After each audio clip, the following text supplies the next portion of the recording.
आज हमारे राष्ट्रगीत के 150 वर्ष पूरे होने पर हो रही महत्वपूर्ण चर्चा में गर्व के साथ एक भारतीय होने के नाते मैं अपने विचार रखना चाहती हूँ। सदन में इतिहास को तोड़ मरोड़ कर पेश करके फिर से मुस्लिम तुष्टीकरण के नाम पर भारतीय मुसलमानों को कटघरे में खड़े करने की कोशिश की जा रही है। लेकिन मैं सदन में बताना चाहूँगी कि हम भारतीय मुसलमान जिन्ना के आह्वान को ठुकराकर अपने इस प्यारे वतन की मिट्टी के साथ मजबूती से जुड़े रहे। हमने महात्मा गांधी, बाबा साहब डॉक्टर भीमराव अंबेडकर, रविंद्रनाथ टैगोर जी, सुभाष चंद्र बोस जी, मौलाना अबुल कलाम आज़ाद, अशफाक उल्लाह खां साहब के विचारों को अपनाया। हम भारतीय मुसलमान इंडियंस बाय चॉइस हैं, बाय चांस नहीं।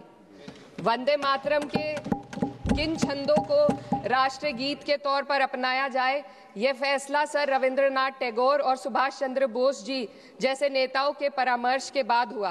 क्या अब हम उन महान नायकों की समझ पर प्रश्न चिन्ह उठाएंगे? उन्हें देश को बांटने वाला और तुष्टीकरण करने वाला कहने का पाप करेंगे?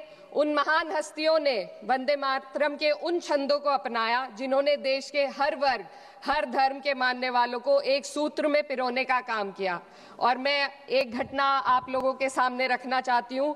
वर्ष 1998 में उत्तर प्रदेश सरकार के मंत्री रविंदर शुक्ला जी ने स्कूलों में राष्ट्रगीत को गाना अनिवार्य कर दिया था। लेकिन तब के तत्कालीन प्रधानमंत्री अटल बिहारी वाजपेयी जी ने, जो उस समय लखनऊ के दौरे पर थे, उत्तर प्रदेश सरकार के इस फैसले पर नाराजगी जताई और यूपी सरकार ने राष्ट्रगीत को अनिवार्य करने वाले मंत्री को बर्खास्त कर दिया था।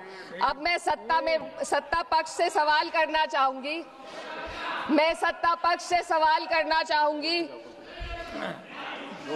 बोलने दीजिए। मैं सत्ता पक्ष से सवाल करना चाहूंगी कि जो विजन आजादी के समय के लोगों का था राष्ट्रगीत को स्वेच्छा पर छोड़ने का, उसी का अनुसरण माननीय अटल बिहारी वाजपेयी जी ने किया, तो क्या वे भी मुस्लिम तुष्टीकरण कर रहे थे? जी नहीं। अटल बिहारी वाजपेयी जी राजधर्म निभा रहे थे। देश में सब धर्मों को एक साथ लाना, सबके जज्बात का एहसास करना ही सबसे बड़ा राष्ट्रवाद है। माननीय अध्यक्ष महोदया, आज हमें वंदे मातरम के असली भाव को समझना जरूरी है। यह गीत तो देश के जल, जंगल, जमीन, हरियाली और निर्मल हवा की वंदना को समर्पित है। यह भारत की जन जन की मंगल कामना करता है कि भारत का हर नागरिक स्वस्थ रहे, सुरक्षित रहे और सम्मान के साथ जी सके। सुजलाम सुफलाम का अर्थ है, सुनिए, ऐसा देश जहां स्वच्छ और पर्याप्त जल हो, जहां नदियां जिंदा हो, बहती हो, जीवन देती हो। अध्यक्ष महोदय, लेकिन अब जरा यमुना का हाल देखिए। दिल्ली प्रदूषण नियंत्रण समिति की 2025 की रिपोर्ट बताती है कि यमुना के कई हिस्सों में बीओडी स्तर 127 mg पर लीटर है तक पहुंच चुका है, जबकि किसी जीवित नदी के लिए ये 3 mg पर लीटर से कम होना चाहिए। ये सिर्फ नदी का संकट नहीं है, ये किसान का संकट है। नमामि गंगे के नाम पर हजारों करोड़ रुपए खर्च हो गए, लेकिन सच्चाई ये है कि आज भी गंगा और यमुना के किनारे किसान मजबूरी में उसी जहरीली पानी से खेती कर रहा है। वही जहर अनाज में उतरता है और वही जहर किसान की जिंदगी को धीरे धीरे खत्म कर देता है। अध्यक्ष महोदय, जब पानी जहर हो जाएगा तो सुजलाम कैसे होगा? जब किसान बर्बाद होगा तो सुफलाम कैसे होगा? मलयज शीतलम, मलय का अर्थ है मलय पर्वत से बहने वाली ठंडी, सुगंधित, चंदन जैसी हवा जो जीवन देती है, बीमारी नहीं। आज मैं इस सदन से पूछना चाहती हूँ, क्या आज के भारत की हवा मलयज शीतलम है?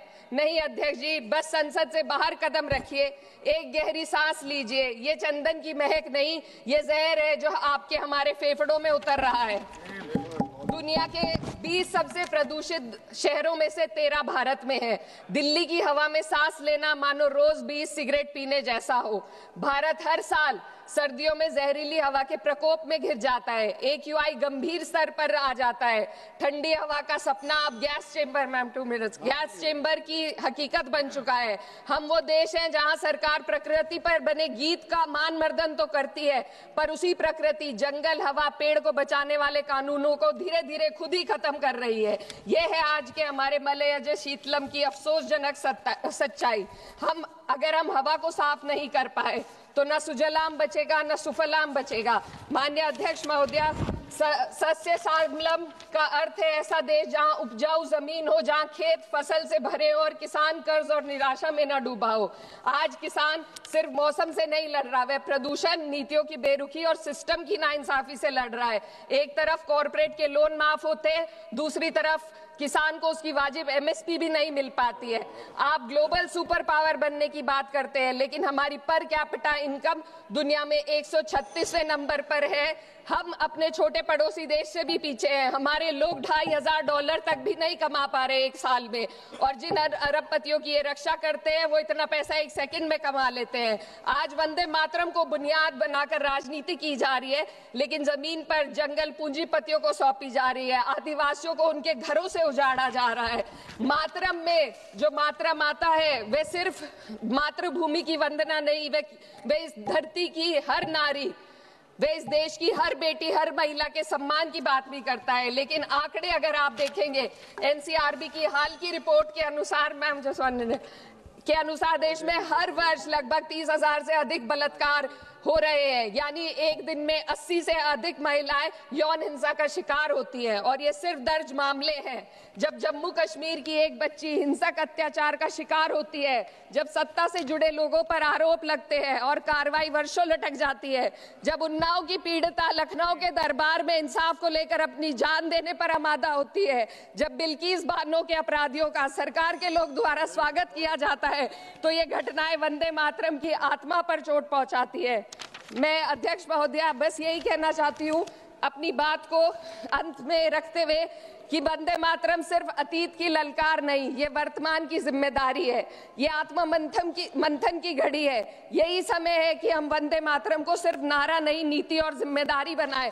और अपने जज्बात को मैं आलमा इकबाल साहब के तराना हिंद के साथ इस सदन में रखना चाहती हूँ कि सारे जहां से अच्छा हिंदुस्तान हमारा, हम बुलबुले हैं इसके, ये गुलसिता हमारा, मजहब नहीं सिखाता आपस में बैर रखना, हिंदी है हम, वतन है हिंदुस्तान हमारा।